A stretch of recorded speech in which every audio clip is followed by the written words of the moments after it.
কয়েক জায়গায় আল্লাহ আয়াতটা কোরআনে দিয়ে জানিয়েছেন, হে নবী ওদেরকে যদি জিজ্ঞাসা করেন যে আসমান জমিন কে বানিয়েছে, আবু জেহেলও গ্যারান্টি দিয়ে বলবে আল্লাহ বানিয়েছে। লা ইয়াকুলুন্না আল্লাহ, লামে তাকিদ নুনে সাকিলা। আবু জেহেলও গ্যারান্টি দিয়ে বলবে আল্লাহ বানিয়েছে। তাহলে আল্লাহ একজন আছে, ও যদি বিশ্বাসই না করবে, ও কাবা শরীফের গিলাফ ধরে বদরে যাওয়ার আগে কেঁদেছিল কেন?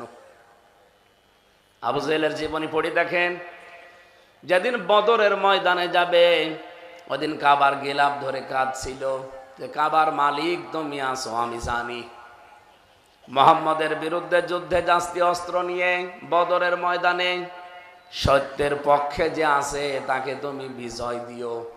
ওর দোয়া কবুল হয়ে গেছে, কারণ সত্যের পক্ষে তো ছিল না। ছিল?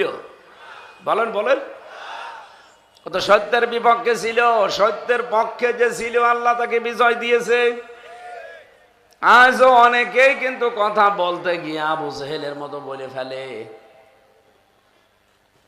আপনি এমন একজন মানুষকে জাতীয় ইমাম বানিয়ে দিচ্ছেন, চিন্তা করেন জাতীয় ইমাম হওয়ার যোগ্যতা কি কি।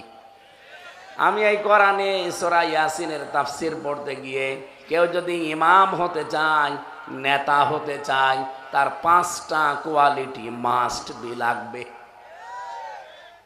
এ শব্দটা আল্লাহ যার তার নামে দেয়নি, বিশ্ব নবীকে